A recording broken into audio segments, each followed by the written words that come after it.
Olá, bom dia, minha turma, meus queridos finalistas, estão todos bem? Espero que tenham acordado bem, espero que estejam a aproveitar da melhor forma essa pausa obrigatória que estamos a atravessar em Angola e no mundo. Acompanhem, por favor, as notícias, estejam todos atualizados e porque só assim é que vamos conseguir nos prevenir ainda melhor. Bom, depois de termos falado na aula passada sobre os pressupostos subjetivos e objetivos no contrato de trabalho, falamos também sobre a condição, né, como um elemento acidental. O termo e a condição, vimos que a condição pode ser suspensiva ou resolutiva. Falamos da invalidade do contrato de trabalho que tem como consequência a nulidade ou anulabilidade, isto é segundo o artigo 20 da LGT. Falamos também sobre o período experimental, segundo o artigo 18, o número 1 e o número 2.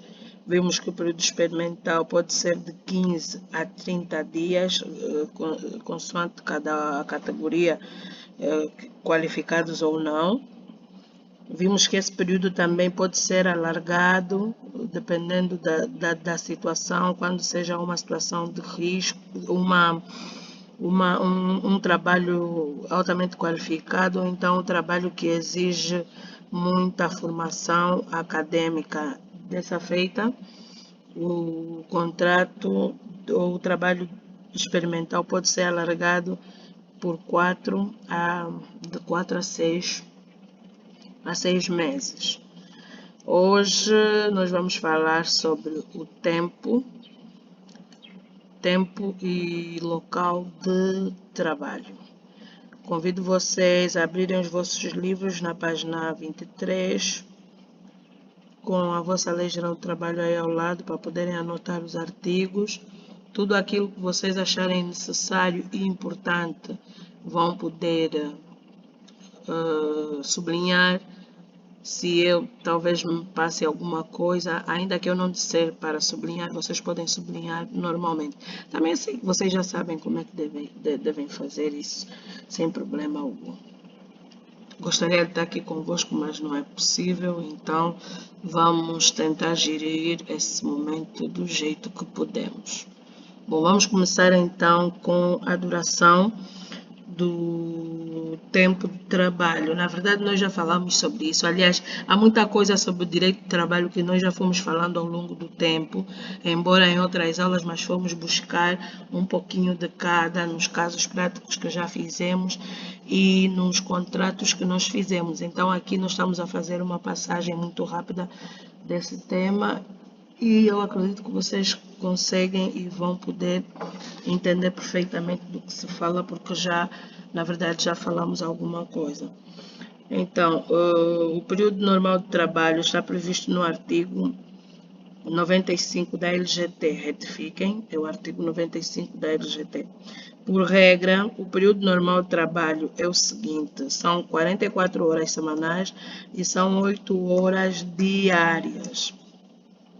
O período normal de trabalho semanal pode ser alargado nas seguintes condições: até 54 horas semanais nos casos em que o empregador adote os regimes de horário por turno ou de horário modulado ou variável. E o período normal de trabalho diário também pode ser alterado ou alargado nas seguintes condições: até 9 horas diárias nos casos em que o trabalhador seja intermitente ou de simples presença, ou em que o empregador concentre o período normal de trabalho semanal em 5 dias consecutivos. Até 10 horas nos casos em que o trabalhador seja intermitente ou de simples presença, ou em que o empregador adote os regimes de horário modulado ou variável, ok? Então, A regra é 44 horas semanais, 8 horas diárias. Mas estamos aqui a ver algumas exceções à regra, né? Quanto ao semanal pode chegar até 54 e o diário pode chegar a 9 ou 10 horas diárias. Captei muito bem isso, marquei muito bem o artigo. Os limites máximos dos períodos normais de trabalho diário e semanal podem ser reduzidos? Podem sim, mas tem de ser segundo uma coleção coletiva de trabalho ou por despacho conjunto dos ministros que tiverem a seu cargo a administração do trabalho e de tutela nas atividades desgastantes, fatigantes ou perigosas ou que acarretem riscos para a saúde do trabalhador. Então, se por acaso for uma atividade muito desgastante, que requer muito do trabalhador, pode-se reduzir esse horário normal de trabalho, desde que tenham feito uma coleção ou que tenham assinado uma convenção coletiva de trabalho e deve ser informada a AGT deve ser informada sobre essa convenção coletiva de trabalho. Essa diminuição não implica a redução de salário dos trabalhadores. O tempo de trabalho para efeitos de horário de trabalho está versado no artigo 122. Conta-se desde que o trabalhador se encontre no seu início e termo do seu posto de trabalho. Por favor, verifiquem esse artigo para terem a certeza se é ou não o 122, tá bom? Então, ainda que conversarem e acordarem que devem reduzir o horário de trabalho, isso não dá lugar à diminuição do salário, segundo a lei. E também o tempo de trabalho, o horário de trabalho, conta a partir do momento que o trabalhador estiver no seu posto de trabalho. Por exemplo, se eu chegar na empresa às 7 horas, mas na verdade eu só entrar para a aula, né, para a sala de aula às 8, significa que o meu tempo de trabalho começa a contar a partir das 7 horas. E um dos exemplos é mesmo aqui no colégio, né? Nós temos os nossos trabalhadores, o nosso horário de trabalho é das 7h30. Nós entramos às 7h30, mas as aulas só começam às 8. Mas isso não significa que o nosso tempo de trabalho só começa a contar a partir das 8 horas. Não, começa a contar a partir das 7h30, que é o momento em que eu me encontro na empresa. Okay?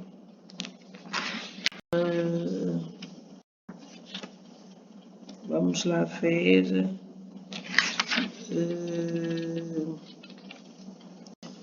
Não é essa página.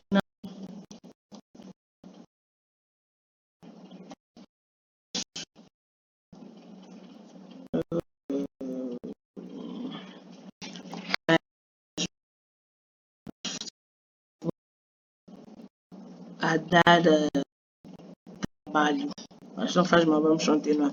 E quanto aos intervalos de descanso, ok. Essa é uma pergunta muito importante, porque acredito que ninguém consegue trabalhar das 8 até as 16 horas, ou trabalhar 8 horas seguidas sem parar para descansar. E até porque se isso acontecer nas outras horas do dia, o trabalhador já não vai produzir como se queria, não é? O período normal de trabalho deve ser interrompido por um intervalo para descanso e refeição não inferior a 1 hora, nem superior a 2 horas. Isso consta do artigo 96 da Lei Geral do Trabalho. Este período pode ser de 1 hora, no caso de acordo com um órgão representativo dos trabalhadores. E se no centro de trabalho estiver a funcionar um refeitório que fornece as refeições aos trabalhadores. Este intervalo pode ser reduzido até no mínimo de 30 minutos, sendo necessário para tal autorização da Inspeção Geral do Trabalho e mostrar-se favorável aos interesses do trabalhador. A lei determina que é 1 hora de intervalo para o almoço, que pode se alargar até 2 horas, né? Não pode exceder a 2 horas. E se no trabalho tiver o posto para o almoço, o refeitório para o almoço, melhor ainda, né? A lei só dá mesmo 1 hora. Mas se no trabalho não tiver um refeitório, a lei pode dar no máximo 2 horas, porque presume-se que o trabalhador tem de sair do trabalho para ir almoçar num outro sítio, num restaurante ou num outro sítio próximo, ou até mesmo voltar para casa para fazer as refeições. Esse intervalo pode ser reduzido até 30 minutos, mas deve-se comunicar à Inspeção Geral do Trabalho. A Inspeção Geral deve-se comunicar à Inspeção Geral do Trabalho e também o motivo para essa diminuição deve ser favorável ou do interesse do trabalhador. Né? Aquelas situações que o trabalhador diz, não, ao invés de me darem 2 horas para ir almoçar, eu prefiro trabalhar e sair mais cedo. Okay? Há sempre, há vezes que isso é o que acontece. Por exemplo, ao invés de sair às 16, eu vou sair às 15, ou vou sair às 14h30. Mas isso tudo depende do que vão conversar ali. O período poderá ser alargado, por convenção coletiva de trabalho, ser estabelecido que o intervalo para descanso e refeições seja superior a 2 horas, como também pode ser estabelecidos outros intervalos de descanso. Né? A lei determina um período não superior a 2 horas, mas se houver necessidade, podem então estabelecer, por convenção coletiva de trabalho, o alargamento desse período superior a 2 horas, ou então estabelecer, em vez de um intervalo só, estabelecerem vários intervalos para o almoço. O que torna o direito do trabalho bonito é esse caráter consensual que ele tem. Sempre que as partes decidirem ou precisarem de algum acordo, conversam e chegam a esse acordo. Isso é que determina o que torna o direito do trabalho mais bonito e mais interessante. Ok? Então, quanto à duração do tempo de trabalho, nós temos apenas isso. E depois vamos também aqui ver o trabalho suplementar, que é o chamado trabalho extraordinário. Nos vossos livros, na página 113, vamos ver que o trabalho suplementar é todo, no livro não, perdão, no livro estamos na página 24, é na vossa lei. O trabalho suplementar está na lei, no artigo 113. O trabalho suplementar é todo o trabalho prestado fora do horário normal de trabalho, o tal trabalho extra, né? Tanto aquele que é prestado em dia útil, trabalho extraordinário, ou em dia de feriado ou de descanso, semanal, obrigatório ou complementar. Começamos com o conceito delimitado negativamente. Já falei que é o artigo 113. Não é trabalho suplementar. O que é que não se considera trabalho suplementar? O trabalho prestado em dia normal por trabalhadores isentos do horário de trabalho. O trabalho prestado para compensar os dias de ponte. Isso não é considerado trabalho extra ou trabalho suplementar. Por quê? Quem são os trabalhadores que estão isentos do horário de trabalho? Normalmente os que exercem cargos de chefia não têm um horário normal de trabalho. Né? Por isso é que nós vemos às vezes os chefes a chegarem tarde, enquanto os trabalhadores chegaram às 7, os chefes às vezes chegam às 9, 10 horas. Então, eles chegam às 9 ou 10 horas e às vezes são os últimos a saírem da empresa. Por quê? Porque são isentos, não têm um horário de trabalho. Porque há casos até que eles trabalham no final de semana, quando a empresa necessita. Há casos que eles ficam na empresa em reuniões e etc. até mais tarde, quando nós, os trabalhadores ou funcionários normais, até quando chega a nossa hora de saída, é sair mesmo. Então, por isso é que normalmente os que exercem cargo de chefia têm isenção de horário. E aquele trabalho também prestado para compensar os dias de ponte. Sabemos que agora em Angola tem muitos feriados que fazem ponte. Então, o que é que acontece? Na semana anterior ao feriado ou na semana do feriado, se o feriado vai calhar no final, normalmente as empresas acrescem mais uma hora de trabalho por causa do dia que não se vai trabalhar. Então, essas horas também não são consideradas esse trabalho não é considerado trabalho suplementar. Isso vamos encontrar no artigo 114 da LGT, ok? O que não é trabalho suplementar. Quando é que é admissível recurso ao trabalho suplementar? Artigo 116. É preciso que certas regras o definam, né? O trabalho suplementar pode ser prestado para fazer face a acréscimos extraordinários de trabalho, ou em caso de força maior, ou para prevenir ou para reparar prejuízos graves para a empresa, ou assegurar a sua viabilidade. Sempre que houver necessário, pode-se recorrer ao trabalho sempre que houver necessidade, pode-se recorrer ao trabalho suplementar. Temos também aqui o artigo 16, no número 3, diz que a prestação de trabalho suplementar é obrigatória, desde que determinada pelo empregador. Aqui estamos a ver já o empregador a usar o seu poder de autoridade. No entanto, o trabalhador poderá requerer a dispensa de trabalho suplementar, caso existam interesses ou interesses ou conveniências atendíveis. Esse é o artigo 116, número 4. Por exemplo, relacionados com obrigações escolares ou com estado de saúde. Aquelas situações que o trabalhador não está bem de saúde, tem uma prova por fazer, ou então marcou, ou tem uma formação por fazer depois do horário normal de trabalho, então pode conversar com o empregador e não recorrer ao trabalho suplementar. Nota-se que os trabalhadores deficientes, menores e as grávidas ou com filhos de idade inferior a 10 meses não são obrigados a tal prestação. Isso eu falei na aula passada, quando estávamos a falar sobre a proteção, né? Eu falei um pouquinho sobre a proteção na gravidez. Os menores, as grávidas, os deficientes, ou então mulheres que têm filhos com idade inferior a 10 meses, não são obrigados a fazer trabalhos suplementares.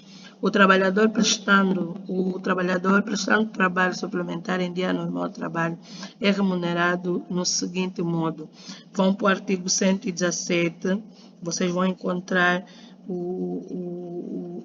qual é a prestação que deve ser acrescida ao rendimento do trabalhador por prestar esse trabalho extraordinário, tá bom?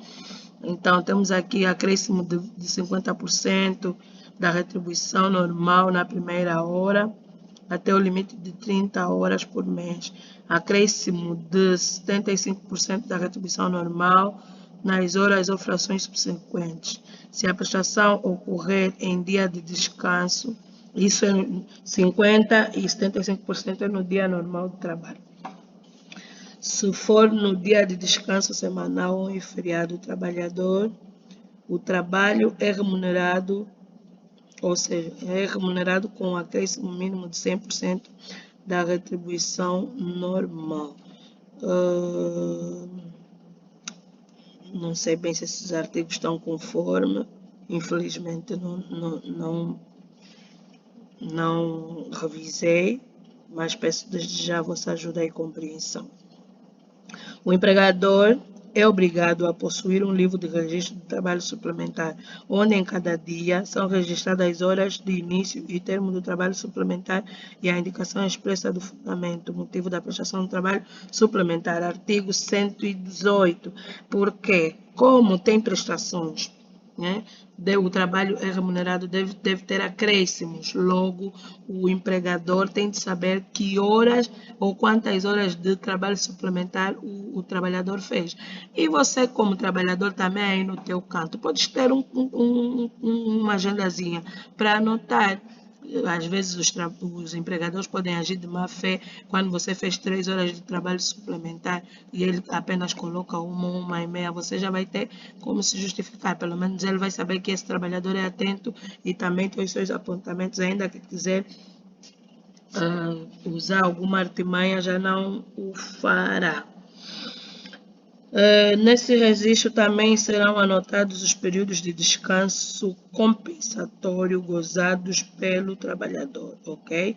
O trabalho prestado em dia de descanso semanal confere ao trabalhador o direito a gozar obrigatoriamente na semana seguinte, meio dia de descanso compensatório, caso a redução do trabalho tenha sido inferior a 4 horas, um dia completo de descanso compensatório, caso a duração do trabalho tenha sido igual ou superior a 4 horas. Tá aqui. Quando você exerce muitas horas de trabalho suplementar, você pode gozar na semana a seguir alguns dias de descanso para compensar aqueles dias que tu trabalhaste muito. Se trabalhares num período inferior a 4 horas, tem meio dia de descanso compensatório. Se trabalhares num período igual ou superior a 4 horas, então tens um dia completo de descanso. A lei admite a isenção de horário de trabalho nos casos seguintes. Artigo 108. No caso de trabalhadores que exerçam cargos de admissão e de direção, já falei sobre isso, mediante autorização da Inspeção Geral do Trabalho, aqueles trabalhadores que exerçam cargos de estreita confiança do empregador. Aos trabalhadores isentos, a lei reconhece o direito ao dia de descanso semanal, aos dias feriados e ao dia ou meio-dia de descanso complementar semanal. Embora tenham isenção de horário, mas a lei lhes confere também alguns direitos dos quais acabamos de falar agora. No artigo 108, os trabalhadores isentos não podem trabalhar mais de 10 horas por dia e têm direito a um intervalo de descanso e de refeição de 1 hora durante o tempo de trabalho diário. No artigo número 109, número 1, os trabalhadores isentos mediante a orientação ou autorização da Inspeção Geral do Trabalho têm direito a um adicional ao salário a fixar por convenção coletiva de trabalho ou, na sua falta, correspondente ao valor de 1 hora de trabalho extraordinário. Ou seja, se não acordarem um adicional ao salário, um valor para adicionar ao salário, então eles passam a receber consoante aqueles acréscimos que falamos no artigo 117. Bom, quanto ao trabalho suplementar e à duração do horário de trabalho, ficamos por aqui. Espero que leiam mais uma vez toda a matéria, possam escrever quais são as vossas dúvidas e contactem a professora para esclarecer algumas dúvidas. Cuidem-se, portem-se bem, não façam nada, não façam nenhuma coisa da qual poderão se arrepender depois. Beijos da vossa professora.